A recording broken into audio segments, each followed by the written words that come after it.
Good morning and welcome to another episode of Business Beat with me, Odette. Today we're doing things a little bit differently. Over the past few months, I've been inundated with questions from our viewer family asking about the stresses and strains of the business world and how to navigate some of the challenges that they each face. So I'm going to be answering a couple of questions from some aspiring entrepreneurs who would like a little bit of guidance one-on-one. First, I'll start with Tammy. Tammy started a side hustle where she offers manicure services and pedicures after hours. She reached a point now where the money she's making from her beauty business is almost as much as the money that she's making from her regular 9-to-5 job. Tammy asked, how does she know if it's the right time to leave her day job and to go full-time into her side hustle? A few weeks ago, you would have remembered a conversation I had with Nick Haralumbus. Nick said that it's okay to have a side hustle and for the side hustle to be profitable while you have a full-time job. Not every side hustle needs to be your business. You can have a business and a job at the same time. What you need to do, Tammy, is look at your time. How much time are you spending on your side hustle? Is it taking up more time than it should, so it's taking away from your job? If that's the case, then perhaps you want to focus on your side hustle. If you think you can make it grow so that the income from your side hustle is much more than the income that you get from your job, it may be a very valid business idea. So, how to tell? Look at the numbers. Does your side hustle generate enough money for you to be able to sustain yourself for at least 6 months without the income from your job? If that's the case, you've got a viable business. Our next question is from Muzi. Muzi loves taking pictures, and he started a little photography business during lockdown. So he spent a significant amount of his savings on a camera, on lenses, and a lot of equipment that he needed for his business. He's also managed to get himself a steady stream of clients, but now he has a big problem with cash flow. So Muzi does the job, sends out an invoice, and then has to wait a long time for clients to pay him. And he's reached out to ask what to do to avoid having clients owe him so much money. Muzi, what you need to do is make sure that your clients pay a 50% deposit upfront. That way, you will know that they're serious about the job that they've hired you to do. Before you hand over the photos, make sure they pay the balance. So a little trick would be to watermark all the pictures to show them that you have in fact completed the job, send the watermarked pictures to the client, and then ask them for the balance of payment before you send them the rest of the pictures to make sure you get all your money.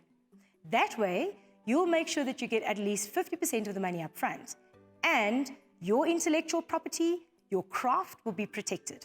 Our next question is from Sibusiso, who is a furniture maker. Sibusiso wants to know how he can scale his business and potentially tap into some government grants that he's heard is available to people like himself.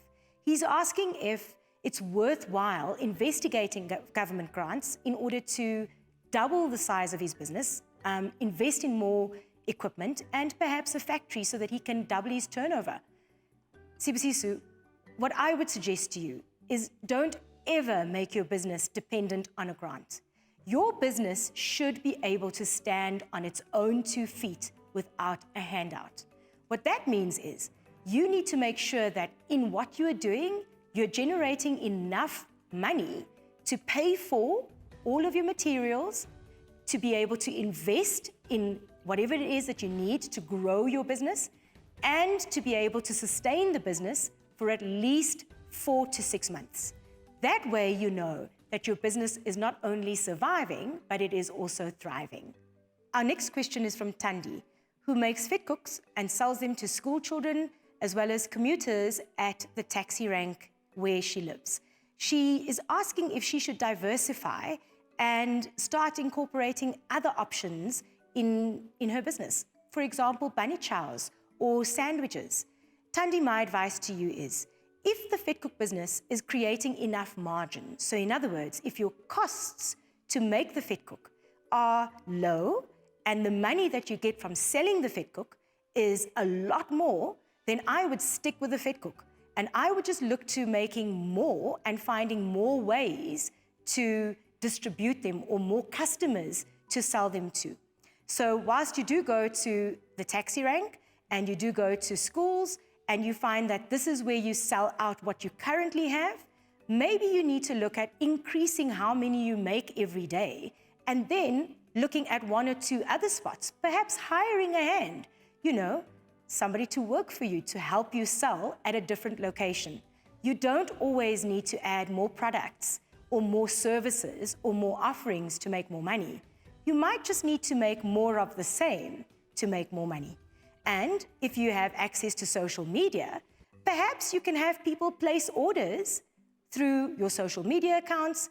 And if you have WhatsApp, you can ask people in your family and your friends to help advertise your business so that you can sell more by pre-order. So in other words, make for the taxi rank, make for the scholars, get somebody to help you at a different location so that you can sell there, and get people to place orders ahead of time. That way you've got 3 different ways of selling the same product that's making you a lot of money. Thank you for all the questions that you've sent in. Unfortunately, I'm only able to get through 4 this week. What I would encourage you to do is to send your questions to the Morning Show WhatsApp number on the screen. You can also go to the Morning Show's Facebook page. In the comments section, pop all your questions over there and I will endeavor to answer as many as possible. I look forward to engaging with you one-on-one and hopefully helping you take your business to the next level. Until next week.